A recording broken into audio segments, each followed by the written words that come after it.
본 영상은 유튜브 채널 KRTV 뉴스에서 제작하였으며 도움이 되셨다면 좋아요와 구독하기를 눌러주세요. 감사합니다.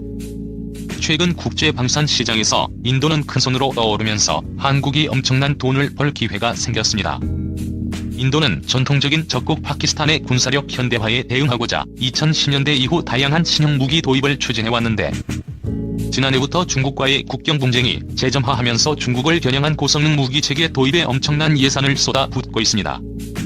인도는 냉전 시절부터 비동맹 노선을 표방하며 여러 나라에서 무기를 사들인 탓에 영국제와 소련제, 이스라엘제, 심지어 남아프리카 공화국제 등 다양한 국적의 무기로 구성되어 있습니다.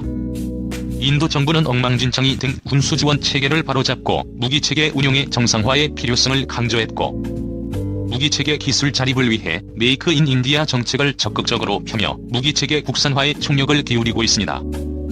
현재 진행되고 있는 차세대 잠수함 사업이 바로 이 유형에 속합니다. 인도는 잠수함 발사 탄도미사일을 탑재하는 전략 원자력 잠수함 아리안 등급을 자체 개발해 2척을 배치하고 있으며, 이를 지원하는 공격용 원자력 잠수함으로 러시아제 아굴라 2급 한 척을 임차해 운용하고 있습니다. 하지만 인도 해군 수중함대의 실질적 주력은 14척을 운영하고 있는 재래식 잠수함이기 때문에 효율적이지 못한 모습을 보이고 있습니다. 노후화된 잠수함 12척 전량을 18척의 신형 잠수함으로 대체하는 차세대 잠수함 사업을 진행하고 있습니다. 잠수함 한 척만으로도 천문학적인 돈이 투입되는 만큼 사업 규모가 워낙 크다 보니 인도는 이 사업을 3개 차수로 나눠 차수별로 6척씩 도입하는 것으로 결정했습니다. 1차 사업은 6척에 약 2조 9,500억 원으로 합의한 프랑스 스콜펜급 잠수함이 수주해 현재 칼바리급이라는 이름으로 4척이 진수되고 2척이 취역한 상태입니다. 인도가 수주한 칼바리급은 재래식 잠수함 가운데 비교적 베스트셀러로 평가받는 스콜펜급을 바탕으로 한 잠수함이기 때문에 준수한 성능을 갖고 있지만, 1800톤도 채되지 않는 소형 잠수함으로는 인도 해군의 작전적 소요를 완전히 충족할 수 없었고, 이에 인도는 2차 사업에서 더욱 강력한 성능의 대형 잠수함을 필요로 했습니다. 이번 잠수함 사업에서 인도가 요구하는 조건은 메이크 인 인디아, 즉 인도 현지 생산과 높은 국산화율을 달성하는 것이 첫 번째였고, 기존에 보유한 재래식 잠수함보다 지속 잠항 능력과 공격 능력이 월등하게 뛰어나야 한다는 것이 두 번째입니다. 인도는 1월 세계 잠수함 메이커들의 이목이 쏠린 가운데 자국 조선업체 2곳을 잠수함 사업의 주계약자로 선정했습니다. 그러나 이 조선업체들은 독자적인 잠수함 설계 건조 능력이 없었기 때문에 인도는 이들 업체와 협력할 해외 파트너를 찾아 나섰습니다. 사업 규모는 75억 달러로 한화 약 8조 9,200억 원을 자랑하는 만큼 당연히 세계 각국 주요 잠수함 메이커는 모조리 입찰 참가 의사를 밝혔습니다. 가장 먼저 도전장을 던진 곳은 스페인, 그 다음으로 프랑스, 러시아, 독일이 도전장을 내밀었습니다. 스페인의 경우 잠수함은 경쟁 모델 가운데 지상 타격 능력이 가장 떨어지고 스페인 해군 납품 과정에서 설계 오류로 인한 중량 과다로 시운전 중 침몰할 뻔한 사례도 있었으며, 재설계 과정에서 기술력이 부족해 미국 업체의 도움을 받는 등 신뢰성 부족 시비에 시달린 바 있어 수주 전망은 밝지 않은 편입니다. 프랑스의 경우 새로운 모델이 에탄올을 사용하는 MESMA AIP 모델을 채택해 기존 모델보다 수중 지속 작전 능력이 3배 이상 뛰어나며 신형 잠대함 무장을 사용할 수 있다고 홍보했습니다. 그러나 MESMA 시스템은 연료전지 등 다른 AIP 기관보다 부피가 크고 출력이 떨어져 이 모델의 실제 수중 지속 잠항 능력은 경쟁 모델 중 가장 하위권에 속할 것이라는 평가가 지배적입니다. 러시아가 제안한 잠수함의 경우 인도 측이 권장하는 성능에 못 미치고 정치 외교적으로 가장 적대적인 중국과의 기술 교류가 있었기 때문에 가능성은 현저히 낮은 것이 현실입니다.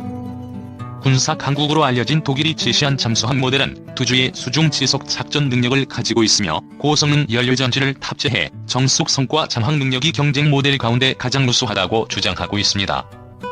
그러나 이 잠수함은 우리나라에 납품된 초기 모델은 물론 그리스와 터키에서도 연달아 설계 결함을 노출하며 납품 거부 또는 지연 사태를 빚은 바 있어 이번 사업을 통해 선진 잠수함 건조 기술을 안정적으로 획득하려는 인도가 선정을 꺼릴 것이라는 분석이 제기됐습니다.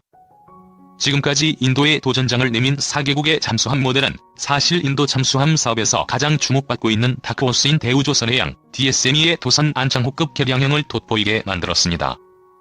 대한민국이 전략적 임무에 투입하기 위해 개발한 도산 안창호급 개량형은 연안 방어 임무 정도에 특화된 다른 경쟁 모델과는 비교할 수 없는 강력한 성능을 보여주고 있기 때문입니다.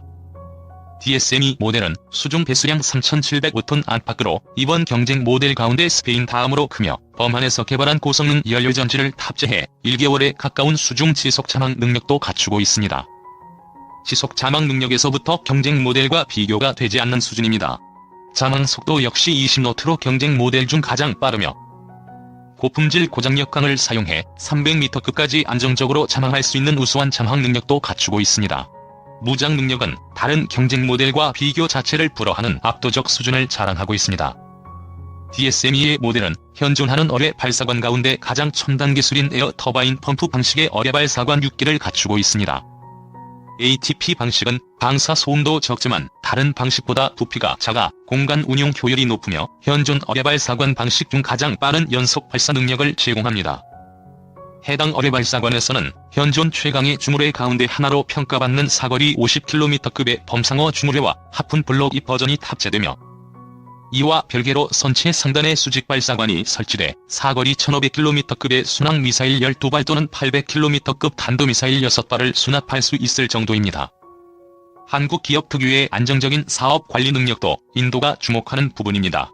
최근 하나디펜스는 100여 문의 K9 자주포 현지 기술 도입 생산 사업을 관리하면서 계획 일정보다 빠른 납품, 기대 이상의 성능과 신뢰도를 보여 인도 총리와 국방장관으로부터 극찬을 받은 바 있습니다. 한국 방산업체에 대한 인도 정부 고위층의 신뢰는 한국 기업의 잠수함 DSM-2가 이번 사업을 수주하는 데 상당한 플러스 요인으로 작용할 것입니다. 사실 제한 모델 자체의 성능과 업체의 사업 관리 능력만 놓고 보면 이번 사업은 한국 측이 수주하지 못하는 것이 오히려 더 이상할 정도입니다.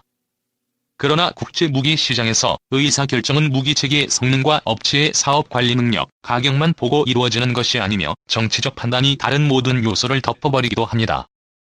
도산 안창호급의 최대 매력은 바로 해외 동급 재래식 잠수함이 따라올 수 없는 강력한 타격 능력에 있고, 이 능력은 여기에 탑재되는 순항 미사일과 탄도미사일에서 나옵니다. 문제는 이들을 패키지로 수출하는데 MTCR 규제가 걸림돌로 작용할 수 있다는 점입니다.